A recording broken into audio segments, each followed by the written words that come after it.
പ്രിയമുള്ളവരെ, ഞാൻ നിർമ്മിത ജോസഫ് ആൽക്കഹോളിക്സ് അനോണിമസ് അഥവാ എന്ന ഈ ഒരു ഫെലോഷിപ്പിന്റെ സഹായത്താൽ ഇന്ന് ദിവസം മത്സരിച്ചിട്ടുള്ള എന്റെ പേര് ഉണ്ണി. ഹായ് ഉണ്ണി. ഹായ് എല്ലാവർക്കും നമസ്കാരം. ഹായ് ഉണ്ണി. ഹായ്. ആദ്യമായിട്ട് വെരി താങ്ക്സ് ടു YA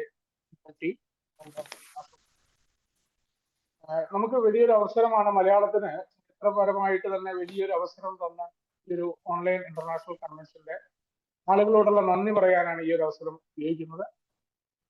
വളരെ കൃത്യമായിട്ട് തന്നെ നമ്മൾ ഈ ഒരു അവസരത്തെ ഇന്ന് ഉപയോഗിക്കണം. ഓൺലൈൻ മീറ്റിംഗിന്റെ പ്രസക്തി 1960 നവംബർ മാസത്തിലെ ജയ്പൂരിലെ ബിൽഡബ്ല്യു പറഞ്ഞ ചില വാക്കുകളുണ്ട്.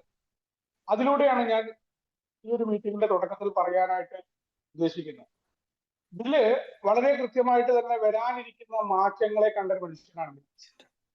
കാരണം 1937 1937 ബോബ്, നമ്മുടെ സഹസ്ഥാപകനായ ബോബിന്റെ കൂടെ ആ ലിവിംഗ് റൂമിൽ ഇരിക്കുമ്പോൾ പോലും ബിൽ വിൽസന് ഭാവിയെ കുറിച്ച് വലിയ ഒരു പ്രതീക്ഷ, ഫെലോഷിപ്പിനെ എങ്ങനെ മുന്നോട്ട് കൊണ്ടുപോകണം എന്നുള്ള കാര്യത്തിൽ അദ്ദേഹത്തിന് ആശങ്കകളൊന്നും ഉണ്ടായിരുന്നില്ല. വലിയ ആശങ്കകളൊക്കെ അദ്ദേഹം പങ്കുവെച്ചു. ഇത് ദൈവത്തിന്റെ പ്രോഗ്രാമാണ്, ഇതിനെ മുന്നോട്ട് കൊണ്ടുപോകുമെന്ന് അദ്ദേഹത്തിന്റെ വിശ്വാസത്തിന്റെ പ്രത്യാശ. അദ്ദേഹം അത് 1960 ലേഖനത്തിൽ വളരെ കൃത്യമായിട്ടൊരു കാര്യം പറയുന്നുണ്ട്. അദ്ദേഹം പറയുന്നത് നമ്മുടെ ടെക്നോളജി വളർന്ന് കൊണ്ടിരിക്കുന്ന ഈ ഒരു ആൽക്കഹോളിക്സ് അനോണിമസിന്റെ ഭാവി തീർച്ചയായിട്ടും അതിനെ നമ്മൾ വിനിയോഗിക്കേണ്ടതുണ്ട്. അത് വിനിയോഗിക്കുന്ന സമയത്ത് നമ്മൾ നന്മയുടെ പക്ഷം, അല്ലെങ്കിൽ നമ്മുടെ ഈഗോ, പേഴ്സണൽ ആയിട്ടുള്ള ഈഗോ ഇല്ലാതെ അനോണിമിറ്റി പാലിച്ചുകൊണ്ട് സന്ദേശത്തെ മറ്റുള്ളവരിലേക്ക് നമ്മൾ കൊണ്ടുപോകേണ്ടതുണ്ടെന്നാണ്. പണത്തിനോ അധികാരത്തിനോ വേണ്ടിയിട്ടുള്ള മത്സരങ്ങളാൽ സന്ദേശത്തെ നമ്മൾ മുന്നോട്ട് കൊടുക്കാതിരിക്കുക എന്ന് പറയുന്ന ദൈവത്തിന്റെ വലിയ ഒരു വിശാലമായ കാഴ്ചപ്പാട്. നമുക്ക് ഓൺലൈൻ മീറ്റിംഗിന്റെ ചരിത്രത്തെ കുറിച്ചൊക്കെ ജോസഫ് മാഷ് ഇവിടെ കുറച്ച് കഴിഞ്ഞാൽ അവസാന ഭാഗത്ത് സൂചിപ്പിക്കുന്നുണ്ട്. അതിലേക്കൊന്നും ഞാൻ പോകുന്നില്ല.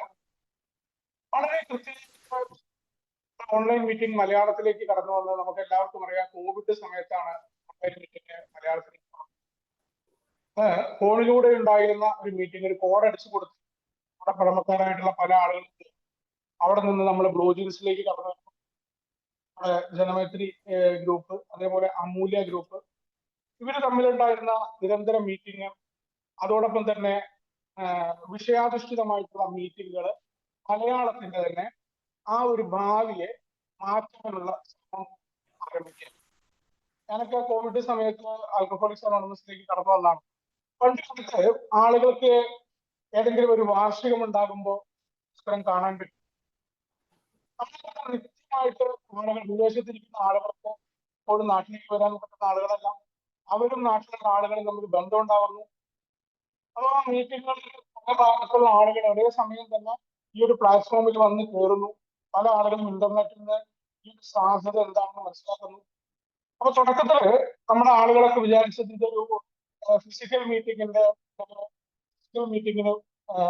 പകരമായിട്ടാണ്, ഫിസിക്കൽ മീറ്റിങ്ങിന് എതിരാണെന്ന് പോലും ഒരു വേണം തിരിച്ച് വശമാക്കുന്ന ഒരു കാലഘട്ടം ഉണ്ടായി. കോവിഡ് മുന്നോട്ട് പോകുമ്പോൾ പല ബോധത്തിന് വേണ്ടിയിട്ട് ഈ ഓൺലൈൻ മീറ്റിങ്ങിന്റെ പ്ലാറ്റ്ഫോമിൽ നമ്മൾ മാത്രമല്ല പരസ്പരം ആളുകൾ തമ്മിൽ കാണാം. ആ അകലങ്ങൾ ഓൺലൈൻ മീറ്റിങ്ങിനെ കുറിച്ച് പറയുന്നത് തന്നെ ശാരീരികപരമായിട്ട് വ്യത്യസ്ത സ്ഥലങ്ങളാണ്. മനസ്സുകൊണ്ട് അല്ലെങ്കിൽ വാക്കുകളെ കൊണ്ട് പരസ്പരം ഓരോ ആളുകളുടെയും സ്വീകരണ മുറിയിലേക്ക് അല്ലെങ്കിൽ അവരുടെ ഹൃദയത്തിലേക്ക് ആ വാക്കുകളിലൂടെ ഓരോ അംഗങ്ങളും വരികയാണ്.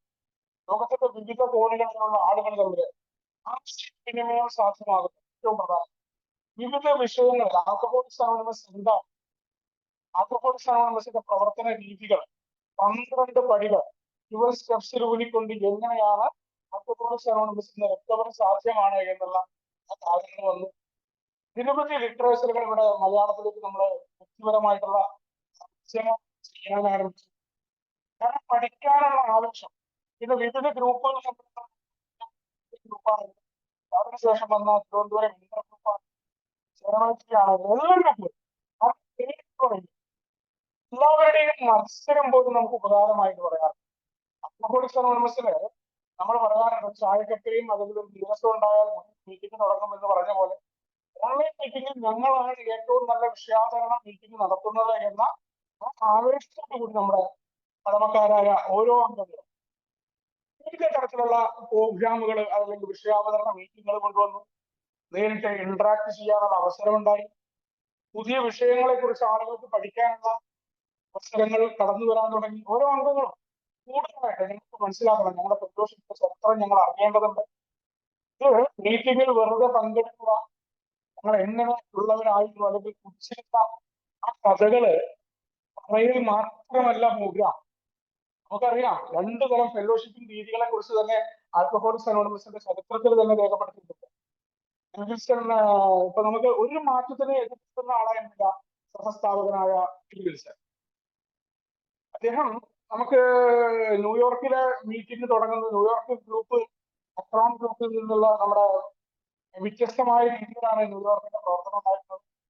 ആ സമയത്ത് അക്രോൺ മീറ്റിംഗിൽ വന്നിട്ടുള്ള നമ്മുടെ ഏകമായ ക്ലാരൻസ് ക്ലീവ്ലാൻഡിലെ മീറ്റിംഗ് ആരംഭിച്ചു.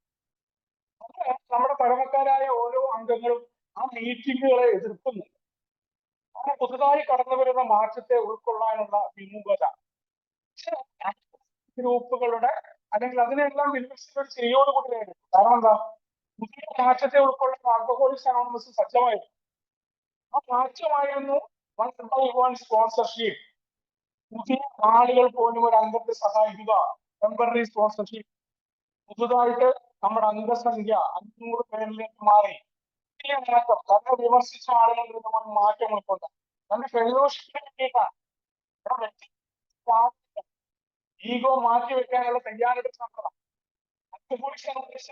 ഒന്നാമത്തെ ട്രഡീഷൻ ഐക്യത്തിന് വേണ്ടിയാണ് എന്ന ബോധ്യം. അത് തന്നെയായിരുന്നു നമ്മുടെ മലയാളത്തിലും മാറ്റങ്ങൾ ഉണ്ടാവാൻ തുടങ്ങുന്നു. വിവിധ ഭാഗങ്ങളിലുള്ള ആളുകൾ ഈ കോവിഡ് സംബന്ധമായിട്ടുണ്ടായിരുന്ന നമ്മുടെ ഇന്നിപ്പോ നമുക്കറിയാം, ഞാൻ പറയാനുള്ള സമയമില്ലാത്ത രാവിലെ 5 മണിക്ക് ആരംഭിച്ച രാത്രി 11:30 വരെ നിൽക്കുന്ന എല്ലാ ദിവസവുമുള്ള ഓൺലൈൻ മീറ്റിംഗിൽ നിരവധി അതിനുവേണ്ടി പ്രവർത്തിക്കുന്ന ആളുകൾ ഓരോ അവരുടെ സമയത്തും ആ മീറ്റിംഗിലേക്ക് കയറി വരാൻ തങ്ങളുടെ അനുഭവങ്ങളും ശക്തിയും പ്രതീക്ഷകളും പങ്കുവെക്കാനായി സാധ്യമാകുന്നുണ്ട്.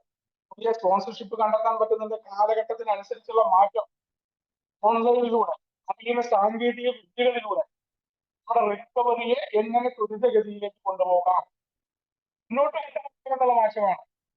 വീണ്ടും ഒരു പുനഃപതനം ഉണ്ടാകുന്നത്.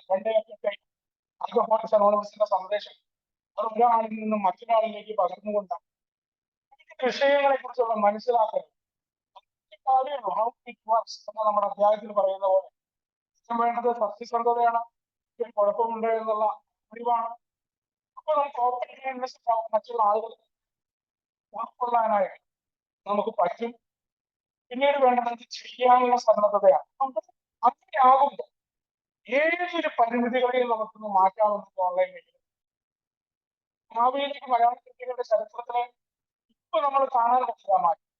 നമ്മൾ നേരത്തെ പറഞ്ഞ പോലെ ചരിത്രത്തിൽ നിന്ന് കൺസെപ്റ്റിലൊക്കെ എഴുതപ്പെട്ട മാറ്റങ്ങൾ അന്ന് പ്രകടമായ ദൃശ്യമല്ല. വരും കാലത്ത് ഇപ്പൊ നമ്മൾ എന്തൊക്കെ നെഗറ്റീവ് പറഞ്ഞാൽ പിന്നീട് ഫിസിക്കൽ മീറ്റിംഗ് വ്യാപകമായിട്ട് ആരംഭിച്ചപ്പോൾ പല ആളുകളും വിചാരിച്ചു ഇത് ഓൺലൈൻ മീറ്റിംഗ് എന്ന് പറയുന്നത് ഫിസിക്കൽ മീറ്റിങ്ങുകളുടെ അഗേൻസ്റ്റ് ആയിട്ട് പ്രവർത്തിക്കുന്നു എന്നാണ്. ഒരിക്കലില്ല. കൂടുതൽ ആളുകൾ ഫിസിക്കൽ മീറ്റിംഗിൽ പങ്കെടുക്കാൻ പ്രേരകമായിട്ട് ഓൺലൈൻ മീറ്റിംഗ് മാറുന്നു. ഈ ഓൺലൈൻ മീറ്റിംഗിൽ ഉണ്ടാകുന്ന വിഷയാവതരണങ്ങൾ കണ്ടുകൊണ്ട് ഞങ്ങൾ നാട്ടിലെ മീറ്റിംഗ് ആഫ്രിക്കയിൽ ഇത്തരം വിഷയാവതരണം വേണമെന്നാണ് ഇത്രയും കാലം കണ്ടുപിടിച്ച കഥകൾ മാത്രം പറയുക. നേരത്തെ പറഞ്ഞ പോലെ പല രീതികൾ ഉണ്ടായിരുന്നു. ഓൺലി ഫെലോഷിപ്പിംഗ് മാത്രമായി നമുക്ക് പ്രവർത്തിക്കാം, മീറ്റിംഗിൽ കയറാം, കണ്ടുപിടിക്കാതെ പറയാം, കുടിക്കാതിരിക്കാം. അത് മാത്രമല്ല ഒരു പരിഹാരമുണ്ട്. പരിഹാരമായിട്ടുള്ള ആത്മപരിശോധന ഫെലോഷിപ്പിംഗ് മാത്രം പോരാ. മീറ്റിംഗിൽ ഞാൻ അനുഭവങ്ങൾ പറഞ്ഞാൽ പോരാ. കുടിച്ച കഥ മാത്രമല്ല, റിക്കവറി എന്റെ സ്റ്റോറിയോടൊപ്പം തന്നെ പ്രധാനപ്പെട്ടതാണ് എന്റെ മാറ്റം. എന്താണ് ആൽക്കഹോളിക്സ് അനോണിമസ് എനിക്ക് മാറ്റമുണ്ടായത്? എങ്ങനെയാണ് ഞാൻ എന്റെ ഈഗോനെ മറികടക്കുന്നത്? എവിടെയാണ് എന്റെ കുടുംബത്തിൽ മാറ്റമുണ്ടായത്? ഇതെല്ലാം ഓൺലൈൻ മീറ്റിംഗിൽ നിന്ന് വിവിധ തരത്തിലുള്ള ആളുകളിൽ നിന്നുള്ള അനുഭവങ്ങൾ ഫിസിക്കൽ മീറ്റിംഗിൽ കൂടുതൽ ആളുകൾ വരാൻ തുടങ്ങി. പബ്ലിക് ഇൻഫർമേഷൻ എങ്ങനെയായിരിക്കണം, അനോണിമിറ്റി എന്ന ആദർശം അത് കേവലം വാക്കുകളിൽ മാത്രം പോരാ. ആ രീതിയിൽ വളരെ കൃത്യമായിട്ട് തടസ്സമുണ്ടോ രാഷ്ട്രീയം? വോയിസ് ക്ലിയർ അല്ലാത്തൊരു മെസ്സേജ് വന്നിട്ടുണ്ട്. നീ പറഞ്ഞോ, മറ്റേ ഇത് വെച്ചിട്ട് പറഞ്ഞു.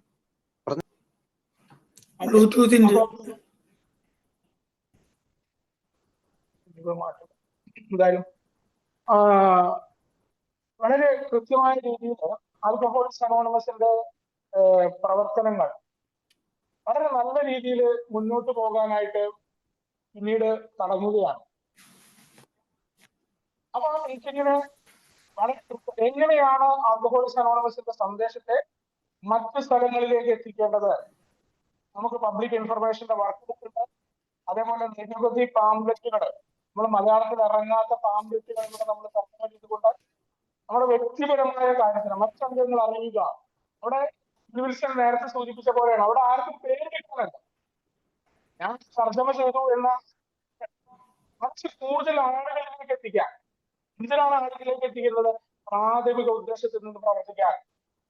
ഞാൻ സത്യവിമുക്തമായി ഇരിക്കുക മാത്രമല്ല, മറ്റുള്ളവരിലേക്ക് ഈ സന്ദേശത്തെ കൃത്യമായി പകർന്നു കൊടുക്കേണ്ടതുണ്ട്. അത് എങ്ങനെയായിരിക്കണം? ആൽക്കഹോളിക്സ് അനോണിമസ് പറയുന്ന രീതിയിലായിരിക്കണം. അപ്പൊ ഇവിടെ അതിനുശേഷമാണ് ഇവിടെ ഫോട്ടോ പതിച്ചുകൊണ്ട് ബർത്ത്ഡേ മെസ്സേജുകൾ ഇടുന്ന കാലഘട്ടത്തിൽ നിന്ന് മാറിക്കൊണ്ട് ഓൺലൈൻ അനോണിമിറ്റി എന്ന് പറയുന്നത് വാട്സപ്പ് ഗ്രൂപ്പുകൾക്കുണ്ട്, നമുക്ക് ഓൺലൈൻ ഗൈഡ് ലൈൻസ് ഉണ്ട്. ആൽക്കഹോളിക്സ് അനോണിമസ് അങ്ങനെ റൂളുകളില്ല എന്ന് പറഞ്ഞുകൊണ്ട് തോന്നിയവാസം ചെയ്യാനുള്ളതല്ല. ആരാണ് അതിന്റെ കാവൽക്കാർ? അതിന്റെ പാരമ്പര്യങ്ങളെ പാലിക്കേണ്ടത് ഞാൻ എന്ന മധ്യാശക്തനാണ്. ഞാൻ രംഗത്തിന്റെ പറയുമ്പോ എന്റെ റിക്കവറി അത് എന്റെ ഉത്തരവാദിത്തമാണെന്ന് പറയുന്ന പോലെ ആൽക്കഹോളിക്സ് അനോണിമസിന്റെ പാരമ്പര്യങ്ങൾ ആരാ പാലിക്കുക? അതിന്റെ പേരിൽ പ്രവർത്തനങ്ങൾ അത് ഗ്രൂപ്പുകളിൽ ചോദ്യം ചെയ്യാൻ തുടങ്ങുന്നു. ജനാധിപതികളായ പഠനക്കാർ വീടിൽ ഡീക്കണുകളെ ചോദ്യം ചെയ്യുക.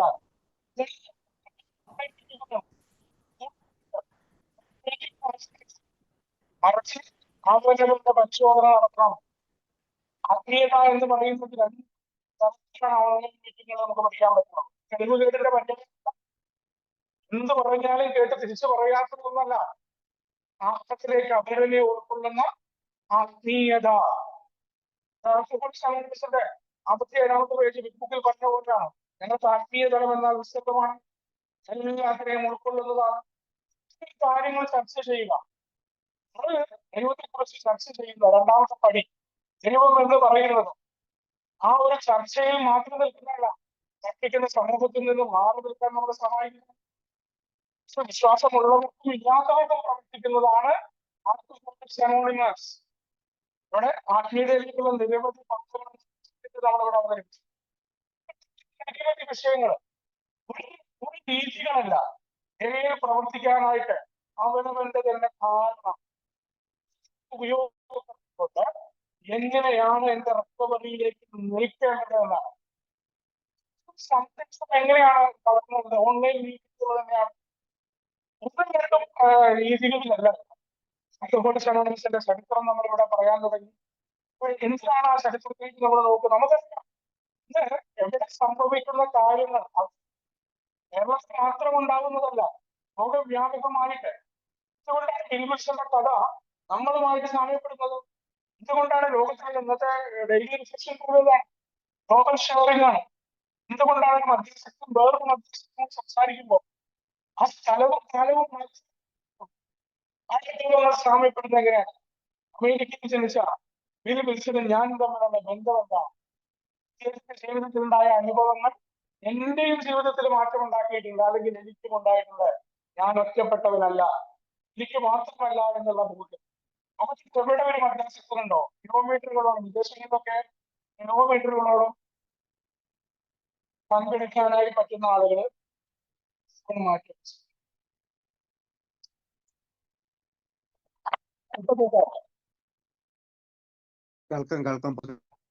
ഓക്കെ, അപ്പൊ എന്തായാലും ഹെഡ്ഫോണിന്റെ കുഴപ്പമാണ്, ക്ഷമ ചോദിക്കുകയാണ്. എന്തായാലും ഇത്തരത്തിലേക്കുള്ളൊരു മാറ്റം ആൽക്കഹോളിക്സ് അനോണിമസിന്റെ ആ ഒരു മീറ്റിംഗ് വിവിധ ഭാഗങ്ങളിലുള്ള, വിദേശങ്ങളിലുള്ള, ഗൾഫ് നാടുകളിലുള്ള ഫിസിക്കൽ മീറ്റിങ്ങിന് പോകാൻ പറ്റാത്ത അംഗങ്ങൾക്ക് ഏതൊരു സമയത്ത് വേണമോ ഒരു മീറ്റിംഗിൽ തങ്ങളുടെ അനുഭവങ്ങളും ശക്തിയും പ്രതീക്ഷകളും പരസ്പരം പങ്കുവെക്കാൻ തനിക്കൊരു സ്പോൺസർ ആവശ്യമുണ്ട്, തനിക്കൊരു സംശയമുണ്ട്, അത് ചോദിക്കാനുള്ള അവസരമായിട്ട് ഓൺലൈൻ മീറ്റിങ്ങുകൾ മാറാൻ തുടങ്ങി. ഓൺലൈൻ മീറ്റിംഗിൽ നിരവധി തരത്തിലുള്ള വിവിധ ഭാഗങ്ങളിലുള്ള പഴമക്കാരെ ഒരേ സമയത്ത് നമുക്ക് ഇതിൽ സംയോജിപ്പിക്കാനായി സാധിച്ചു. പരസ്പരം ആളുകൾ തമ്മിൽ കാണാനായിട്ട് പറ്റുന്ന രീതിയിൽ ഒരു ആത്മബന്ധം, വിദേശത്ത് കിടക്കുന്ന അല്ലെങ്കിൽ ഒരിക്കലും നാട്ടിൽ പോയാൽ ഒരേ സമയത്ത് കാണാത്ത ആളുകൾ എല്ലാ ദിവസവും കണ്ടുമുട്ടുന്നു. അവരവരുടെ റിക്കവറി അനുഭവങ്ങൾ പറയാൻ തുടങ്ങുന്നു. ഇതിന്റെ മാറ്റം ഈ ഓൺലൈൻ മീറ്റിംഗിൽ മാത്രം ഒതുങ്ങി നിൽക്കുന്ന രീതിയിലല്ല. നാട്ടില് ഫിസിക്കൽ മീറ്റിംഗിൽ മാറ്റം ഉണ്ടാവാൻ തുടങ്ങി. തങ്ങളുടെ സ്ഥലത്ത് വളരെ ചിട്ടയോടുകൂടിയുള്ള പ്രവർത്തനം നടത്തേണ്ടതുണ്ട്. ഈ നടന്നുകൊണ്ടിരിക്കുന്ന പല പ്രവർത്തനങ്ങളും ശരിയായ രീതിയിലല്ല.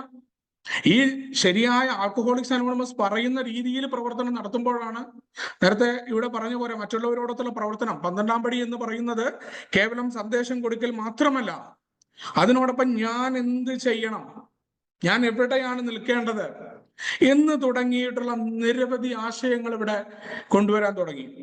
വേൾഡ് നമ്മുടെ ഏടെ സങ്കല്പങ്ങൾ 36 തത്വങ്ങളാണ് നമുക്ക് എന്നുള്ളത് അറിയുന്നു. നമ്മുടെ സങ്കല്പങ്ങള് ഒരു GSR തൊട്ടിട്ടുള്ള ആളുകൾ അറിയേണ്ടതുണ്ട്. ലോക സേവനത്തിനായിട്ട് ആൽക്കഹോളിക്സ് അനോണിമസിന്റെ തത്വങ്ങൾ അത് കേവലം മീറ്റിങ്ങുകൾ പറയുന്നത് മാത്രമല്ല, എന്റെ ജീവിതത്തിൽ ഞാൻ പാലിക്കേണ്ടതാണ്. ഞാനെന്ന മദ്യാസക്തൻ കേവലം ഒരു ചെറിയ ഒരു ഭാഗം മാത്രമല്ല, നിരവധി പേരുടെ ലോകത്തെമ്പാടുമുള്ള ആൽക്കഹോളിക്സ് അനോണിമസ് അംഗങ്ങളിലെ ഒരാളാണ്. എന്റെ റിക്കവറിയിലൂടെ എനിക്ക് മറ്റുള്ളവർക്ക് കൊടുക്കാൻ പറ്റുന്ന സന്ദേശം എന്താണ്? അത്തരത്തിലുള്ള നിരവധി മാറ്റങ്ങളാണ് ഇന്ന് ഓൺലൈൻ മീറ്റിങ്ങുകൾ നടത്തിക്കൊണ്ടിരിക്കുന്നത്. ഇനിയും നമ്മൾ കൂടുതലായിട്ട് ഉള്ള അറിവുകൾ നേടാനായിട്ട് ആൽക്കഹോളിക്സ് അനോണിമസിന്റെ ഈ ഒരു ഓൺലൈൻ പ്ലാറ്റ്ഫോം നമ്മളെ സഹായിക്കുകയും നിരവധി പേരുടെ പുതിയ 12-ാം പടി തൊട്ട് സ്പോൺസർഷിപ്പ് വരെയുള്ള കാര്യങ്ങൾക്കെല്ലാം വിവിധ തരത്തിലുള്ള മാറ്റങ്ങൾക്ക് ഈ ഒരു ഓൺലൈൻ മീറ്റിംഗ് ഇന്ന് വളരെ എന്താ പറയുക നല്ല രീതിയിൽ സഹായകരമാകുന്നുണ്ട്. അപ്പൊ അത്തരത്തിലേക്കുള്ള മാറ്റം എന്തായാലും ഈ ഒരു ഓൺലൈൻ മീറ്റിംഗിന്റെ രംഗത്ത് ഇനിയും നമ്മളെ മുന്നോട്ട് നയിക്കട്ടെ. അതോടൊപ്പം തന്നെ നമുക്ക് എല്ലാവർക്കും കൂടുതൽ പേരിലേക്ക് സന്ദേശം എത്തിക്കാനൊക്കെ ആയിട്ട് സാധ്യമാകട്ടെ എന്ന് പറഞ്ഞുകൊണ്ട് ഞാൻ എന്റെ വാക്കുകൾ നിർത്തുന്നു. എല്ലാവർക്കും വിഭാവനം ചെയ്ത തരത്തിലുള്ള സുബോധം ആശംസിച്ചുകൊണ്ട് നിർത്തുന്നു. Thank you രാജേഷേട്ടാ.